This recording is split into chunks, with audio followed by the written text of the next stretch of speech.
Esse som não é difícil de identificar. O recreio de uma escola. Barulho, criança correndo, conversando. O momento é para brincar, para contar história. Mas nos últimos anos, o que se viu não foi nada disso.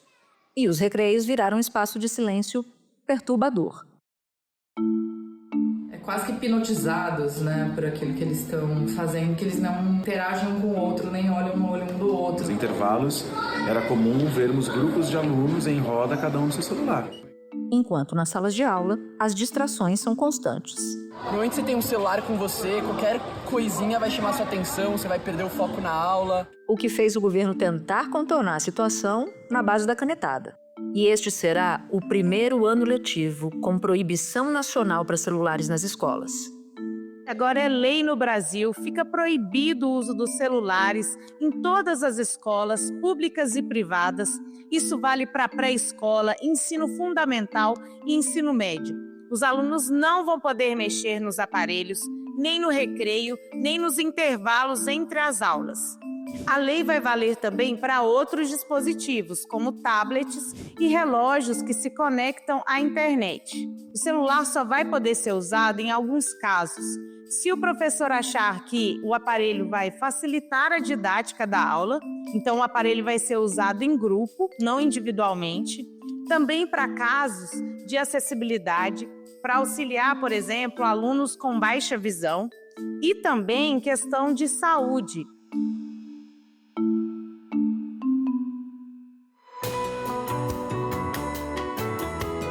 Da redação do G1, eu sou Natuzaneri e o assunto hoje é Escola sem tela, adaptação e crise de abstinência. O que acontece quando os celulares são banidos das salas de aula e dos recreios e como as escolas vão se adaptar às mudanças. Neste episódio eu converso com Luísa Temente, repórter de educação do G1, e com Fábio Campos, pesquisador em Educação e Tecnologia do Laboratório de Tecnologias Educacionais Transformadoras da Universidade de Colômbia. Segunda-feira, 27 de janeiro.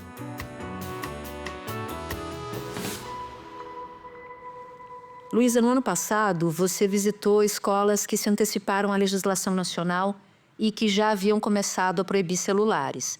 Então, antes de falar sobre o que mudou com a lei, eu queria muito que você me explicasse qual era a situação nas escolas quando os celulares ainda eram permitidos. Pois é, o cenário era bastante caótico, porque a gente via tanto crianças quanto adolescentes com uma falta de concentração muito grande, e aí quem é a grande vilã é a notificação, pelo que os próprios alunos me disseram.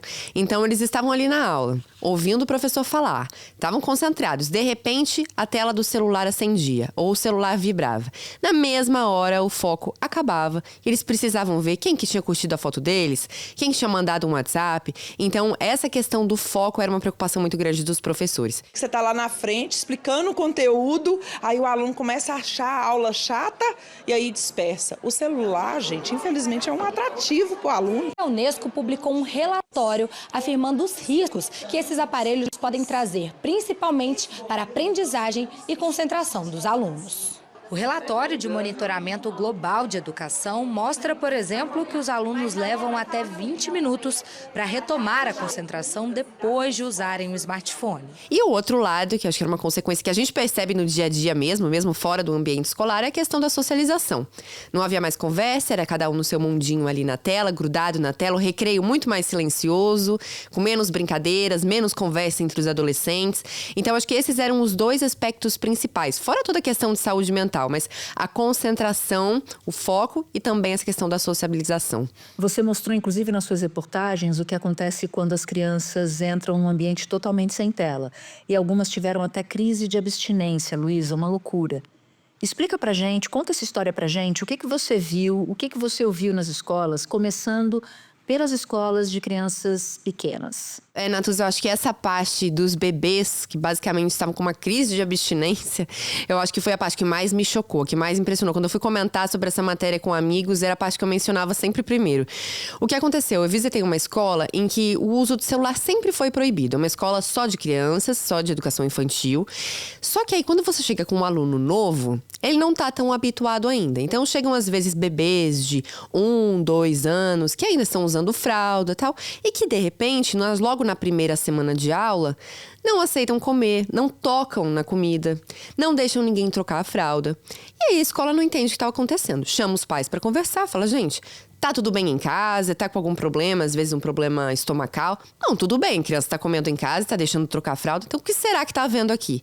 E aí, depois de muita conversa, eles descobrem que a criança só estava habituada a usar celular enquanto ela estava ali comendo ou quando ela estava trocando a fralda. Sem tela, ela não comia. A gente tinha uma criança que não brincava. Aí a gente chama a família, conversa e descobre que essa criança fica muito na tela. E depois essa criança começa a encontrar o osso dele brincar. Isso não era algo tão claro para os pais ainda. Eles ficaram, eles mesmos, impressionados quando viram que a criança não aceitava sem a tela. E aí foi feito um processo de desmame. Veja bem, a gente está falando de bebês de 2 anos que não comiam sem a tela. Ficavam vendo vídeo, principalmente. E aí a escola, no começo, ofereceu um vídeo curto, e logo depois já substituiu por um brinquedo, normalmente uma massinha. Até que, finalmente, depois tirando o brinquedo também, a criança se acostumou a conversar com os amigos. É até legal quando você anda no corredor da escola, você vê criança muito pequenininha contando o que fez no fim de semana, que ralou o joelho no trilho do trem, brincando. Então, isso muda muito. Então, eles passam a conseguir conviver com o mundo externo. Deixam de ficar naquela bolha ali, isso com bebês muito pequenininhos. E são muitas mudanças mesmo que acontecem, né? A gente vê isso de forma muito nítida quando você anda numa escola em que essas crianças pequenas estejam livres das telas. Elas ficam muito mais criativas, porque pensa bem, a gente não enfrenta mais o tédio, né? A gente tá esperando alguém, a gente já pega a tela na hora. E aí a criança se desacostuma a ter que bolar uma brincadeira, a ter que se distrair com os amigos, porque cada um fica na sua tela. Então isso mudou, elas voltaram a ocupar os espaços, o recreio ficou muito mais barulhento, como tem que ser, né, numa escola. E eu acho que para os pais foi um alívio, principalmente para os pais que já impunham alguma restrição em casa. Porque se você tem um filho na sua casa que não pode usar o celular, mas não tem ninguém com o celular perto dele, fica mais fácil. Agora, você enviar o seu filho para a escola e lá ele ter contato com 10 crianças que podem usar o celular, fica muito mais difícil de controlar.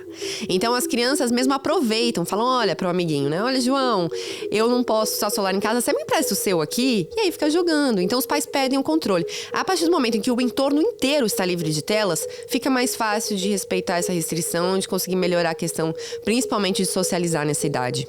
O que mudou na relação da escola e da família com a proibição do celular? Eu acho que mudou muita coisa nessa relação de escola, aluno e família. Principalmente nesses exemplos, nessas escolas que eu visitei.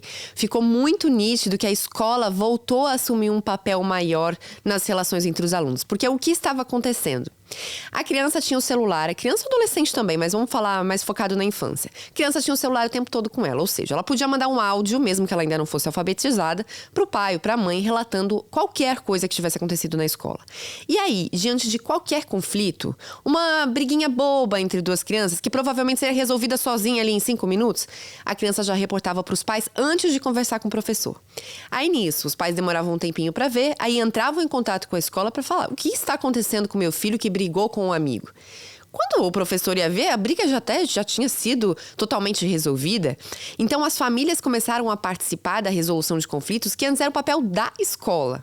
E aí, a partir do momento que você tira os celulares, primeiro, mais conflitos vão surgir. Porque cada um brincando ali na sua tela, ninguém vai brigar. Agora, o escorregador é um de cada vez. O pega-pega é um que vai pegar, o outro que vai fugir. As crianças precisam desses conflitos, dessa negociação. Elas precisam desenvolver essas habilidades. E elas não vão ter o celular para chamar os pais. Elas vão precisar ou resolver entre elas, ou chamar o adulto responsável ali naquele ambiente. Então, a escola diz, as escolas, pelo menos que eu visitei, disseram que ficam felizes, ficam aliviadas de retomar um pouco mais o controle do que está acontecendo ali. Agora, nem todos os pais ficam felizes com essa possibilidade de não entrar em contato direto com a criança, precisa passar pela coordenação, mas as escolas vão ter que sim desenvolver um trabalho de garantir que qualquer coisa que aconteça o filho vai ser reportado sim aos pais. Só não vai ser uma linha direta de comunicação, vai ter que passar pela coordenação. Bom, você já explicou super bem como é que foi a reação com as crianças pequenas. Agora eu queria entender como é que foi a reação com as crianças mais velhas e com os adolescentes. Houve resistência, protesto? Como é que foi? As primeiras semanas, seguindo aí o que eu vi na Tusa dessas escolas que já implementavam essa regra antes, mesmo antes dessa lei federal, Semanas vão ser caóticas. É realmente um processo que uma professora de matemática descreveu muito bem. Ela falou, é como se você estivesse assistindo a uma pessoa saindo do vício. Muita gente, bem viciante, o intervalo inteiro do celular. Porque antes a gente podia usar o celular até tipo, na sala de aula, no meio da aula. Então, quando falaram que a gente não podia usar, foi um baque assim muito grande para todo mundo. É uma frase muito forte, mas que é muito verdadeira. Você vê que esses adolescentes ficam fisicamente desesperados quando você tira o celular deles. Mas a boa notícia é que as coisas entram no trilho depois. Eu vou explicar por quê. O que eu observei nessas primeiras semanas, pelo que os alunos descreveram? Os próprios adolescentes falam. Foi um inferno. Foi muito difícil. A gente sentia que o celular estava vibrando na mochila, não podia pegar para ler.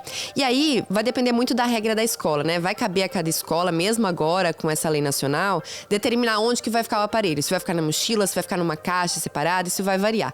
Mas eu visitei uma escola que usa uma pochete magnética que fica trancada. Funciona como aquele alarme de loja que a gente só consegue arrancar no caixa mesmo, não dá pra tirar a mão. Pois é, e o celular fica trancado ali. No começo, os alunos sentiam que o celular estava acendendo a luz ali dentro da pochete, eles tentavam arrombar a pochete, tamanho desespero deles de saber o que mensagem que tinha chegado, quem que tinha mandado alguma coisa pra eles, quem que tinha postado um story no Instagram. Então, até hoje, algumas pochetes têm sinais ali claros de tentativas de arrombamento. E a gente vê professores da rede pública também no Rio, em que essa norma já vale já há alguns meses, alguns professores dizendo que os alunos ficavam agressivos quando eram confrontados. Falavam, olha, fulaninho, você precisa guardar o seu celular aqui, não é permitido. O aluno respondia com rispidez, com agressividade, às vezes batia na mesa. Então, essa primeira etapa, essa resistência é muito difícil, mas passa. Pelo que eu observei, vão continuar acontecendo tentativas de subversão, alunos colocando caixa de baralho dentro da pochete para fingir que era o celular e usando o celular verdadeiro no bolso. Teve gente com o celular do ladrão, então leva um celular velhinho que tem em casa, deixa guardado na caixa da escola e o verdadeiro mesmo tá ali com ele. Então, sempre os alunos tentam achar algum jeito e a escola vai descobrindo aos poucos e tentando acabar com essas práticas. Mas a maioria, eu fiquei muito feliz de ver isso, inclusive, a maioria depois enxerga o benefício do veto do celular. Os próprios adolescentes. As meninas, principalmente, dizem que começaram a conhecer mais as amigas. Elas começam a conversar mais, porque antes todas desciam juntas pro pátio, mas cada uma na sua tela. Os meninos voltaram a praticar esportes, coisa que eles não faziam mais em horário livre. Claro que meninas também, mas nessa escola que eu visitei, principalmente os grupos de meninos iam pra quadra jogar futebol e basquete. Então, a escola ficou muito mais barulhenta. E a gente vê uma coisa que eu achei muito interessante, que são adolescentes, alguns do Rio comentaram isso, que conseguem ler mais no horário livre. Porque a gente pensa, bom, o aluno vai ficar ali 4, 5 horas sem poder usar o celular na escola, ele vai chegar em casa e vai querer tirar o atraso, né? Vai querer passar o dia na tela. E não, é como se rompesse um pouco esse hábito de a qualquer minutinho de tempo livre eu já puxo o meu celular. E eles começaram a conseguir se concentrar mais. E eles dizem que o resultado acadêmico muda.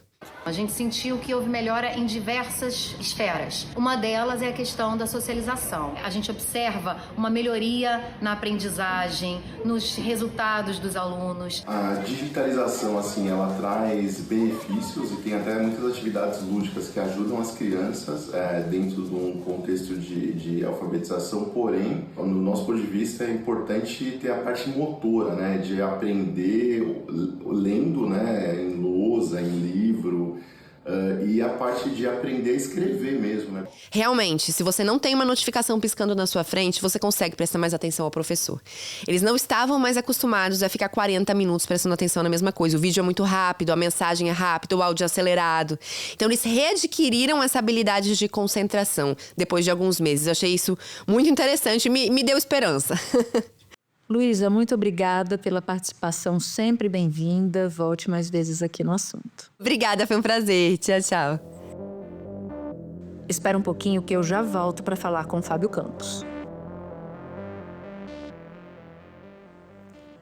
Fábio, para a gente começar, eu queria muito a tua avaliação sobre essa proibição. Por que a gente chegou nesse ponto de ter que tirar na canetada o celular das mãos dos alunos? Natuza, esse ponto a gente chegou como sociedade e não só crianças e adolescentes estão passando por isso, né? Acho que todos nós, eu, você, os ouvintes, estamos fazendo um uso não muito consciente, não muito responsável de dispositivos móveis, de redes sociais. A gente está olhando os nossos telefones a cada poucos minutos, cada vez mais, né?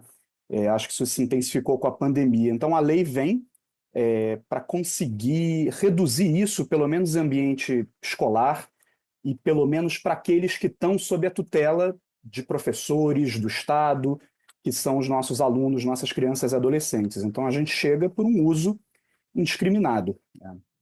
Agora me fala um pouquinho do texto da lei, Fábio. O celular já era proibido em alguns estados, já era proibido em alguns municípios e mesmo em algumas escolas por regulamentação própria. O que muda agora? Por que é tão importante uma lei de alcance nacional para regulamentar isso? Bom, é fundamental ter essa normativa, antes de tudo, para que isso não seja relegado ao professor ou à escola, né? Essa decisão ou essa proibição não seja de um professor ou de uma escola. Imagina, dentro da escola, um professor proibir e o outro não, ou uma escola de uma mesma rede proibir e a outra não. Fora o fato de que proibir, existem formas e formas de você fazer isso, né? Então, quando tem uma lei nacional, você dá segurança jurídica para o educador, sobretudo, para a escola, sobretudo. Eu acho que essa é a principal mudança. Mas tem outra, que essa lei, se vocês olharem, é uma lei curtíssima, né? Ela é uma lei muito, muito curta, que agora precisa passar por uma outra fase, que é uma fase de regulamentação pelo Conselho Nacional de Educação. É o Conselho Nacional de Educação que vai começar a dizer como a lei deve ser aplicada dentro da escola, como a proibição deve acontecer, ou que tipo de sanção deve acontecer, ou sugerir, pelo menos, que tipo de sanção, ou que tipo de outros mecanismos devem existir para que não seja só uma proibição. Então, esse segundo passo, essa regulamentação pelo CNE, essa recomendação de educadores, vamos dizer, guarda-chuva do Brasil, traz uma grande diferença para o que acontecia antes, que eram casos isolados de proibição. Então, a lei é um ganho nesse sentido. Bom, agora a gente chega no ponto da regulamentação e eu queria que você nos explicasse a fiscalização. O que diz a lei a esse respeito? O que as escolas vão ter que fazer a partir de agora? O CNE tem diversos conselheiros em diversas câmaras, educadores de renome, que vão, muitas vezes, fazer chamadas públicas ou decidir entre eles sobre temas de relevância nacional para a educação, como, por exemplo, como deve ser a educação híbrida no Brasil, ou quais são os limites e os usos da inteligência artificial na educação, e deve também, nesse caso, fazer uma regulamentação extra. Outro tipo de camada que o CNE deve dar é que tipo de educação midiática deve haver nas escolas para que não seja só uma proibição. Porque, Natuza, a proibição em si é um fracasso social, né? Você proibir nas escolas um dispositivo eletrônico, que, tudo bem, ele traz malefícios, mas é uma proibição, ela é um atestado de fracasso também. Por mais que a lei seja corretíssima e tenha que existir, ela é um fracasso em um monte de níveis, né? Ela é um fracasso porque a gente chegou a esse ponto com as nossas crianças e adolescentes, deixando que usassem esse dispositivo.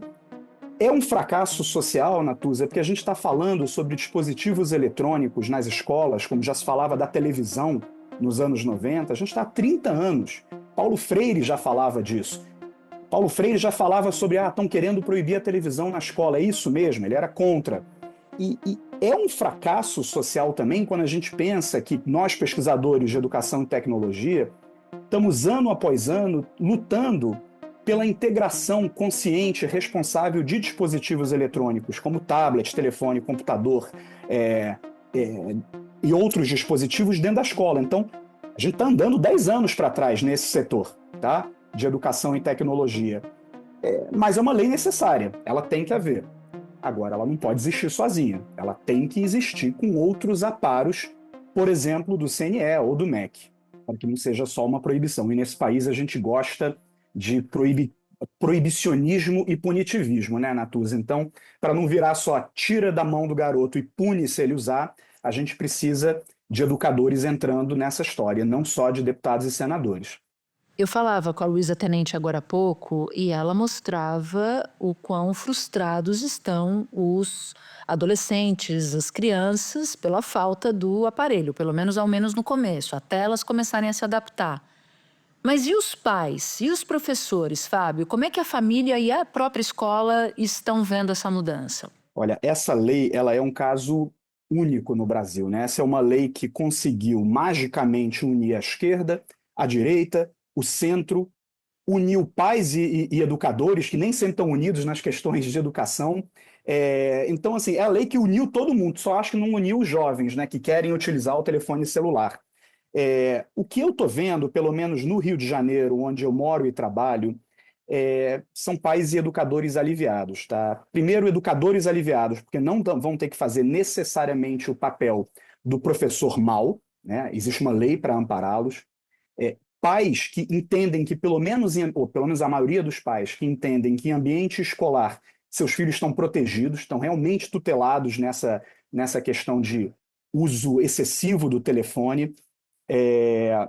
Acho que direções escolares têm uma responsabilidade maior hoje, porque vão ter que executar essa proibição, mas também estão se sentindo mais protegidas. Imagina que há poucos anos, Natuza, a gente estava vivendo no Brasil aquela questão de alguns setores da política nacional incentivando alunos, inclusive, a irem filmar seus professores por supostos casos de doutrinação.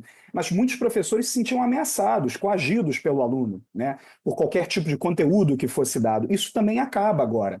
Eu sinto professores aliviados, porque vão ensinar melhor, serão menos coagidos, pais aliviados na maioria dos Tem uma pequena exceção de pais que eu escuto, converso com muitos pais sobre essa questão, que acham que perderão o controle dos seus filhos, que querem ligar para os seus filhos ao longo do dia. Eu queria lembrar a todos os pais que os telefones das escolas continuam funcionando. E lembrar aos pais também que talvez eles não precisem ligar tanto para os seus filhos durante o tempo de aula. Tá? Talvez eles também atrapalhem mais do que o celular em alguns casos. E para a gente terminar, eu queria muito te ouvir sobre o que outros países ou como outros países lidam com os celulares na sala de aula. Onde é que estão os bons exemplos lá fora? Na lei que foi passada agora, que vai entrar em vigor nesse ano letivo, fala-se que você pode usar o celular para fins pedagógicos ou didáticos. O problema é que a gente está trabalhando pouco nessa frase, a gente está trabalhando pouco em o que exatamente é um uso pedagógico ou didático do telefone. Tem alguns pesquisadores se dedicando a isso já há alguns anos, inclusive. E tem bons exemplos, tá? Por exemplo, você pode utilizar o telefone celular, que é um dispositivo móvel que está com você, do seu lado, que anda com você, para fazer grandes medições na escola, para tornar a aula de matemática um pouco mais interessante. Então, cada aluno pode ser o vértice de um polígono, por exemplo, e você utilizar o telefone para fazer medições e alterar esse polígono, por exemplo, no pátio. Esse é um uso que existe, é um uso que é positivo da tecnologia. Você pode usar o telefone para fazer mapeamentos. Existem muitos usos, a Unesco, inclusive, tem casos internacionais de que alunos vão para o entorno da escola, o entorno mais imediato, sob a guarda, a tutela de um professor, e eles mapeiam questões que existem, problemas urbanos, por exemplo, olha, minha rua está esburacada, ou aqui na porta da escola essa árvore precisa ser podada, e criam mapas. Isso pode ser usado, por exemplo, para uma aula de geografia. Ou você tem mapas históricos da cidade que você pode ir a localidades, num passeio escolar, e utilizar um dispositivo móvel. Mas para isso, Natuza, sabe o que precisa mudar? Precisa mudar o modelo de aula. Porque esses usos que eu estou te contando existem, mas eles não funcionam na aula, entre aspas, tradicional, aquela aula de um professor lá na frente, dono do conteúdo, e alunos parados, desinteressados lá atrás. Para essas aulas que têm esse tal uso pedagógico, didático, do dispositivo móvel acontecerem, você tem que virar uma chave um pouquinho nas escolas brasileiras. Eu posso dizer que Sobral, no Ceará, já está 3 passos na nossa frente fazendo essa mudança pedagógica, e que o município do Rio de Janeiro está começando a dar uma boa virada pedagógica também, fazendo com que o modelo de aula mude. Não é só colocar tecnologia ou proibir, é a lógica da aula seja mais descentralizada e participativa. Aí você tem uma brecha excelente para o uso pedagógico do dispositivo móvel. Fábio, muito obrigada pela participação. Volte sempre aqui ao assunto. Eu que te agradeço, Natuza. Tudo de bom para você e para seus ouvintes. Para você que ouviu o episódio até aqui, eu vou te fazer um convite. Participar do canal do G1 no WhatsApp. Lá você pode ativar as notificações, receber as principais notícias do dia direto no seu celular. Este foi o Assunto, podcast diário disponível no G1, no YouTube ou na sua plataforma de áudio preferida. Comigo na equipe do Assunto estão Mônica Mariotti, Amanda Polato, Sara Rezende, Luiz Felipe Silva, Thiago Kazuroski e Gabriel de Campos. Eu sou Natuza Neri e fico por aqui. Até o próximo assunto.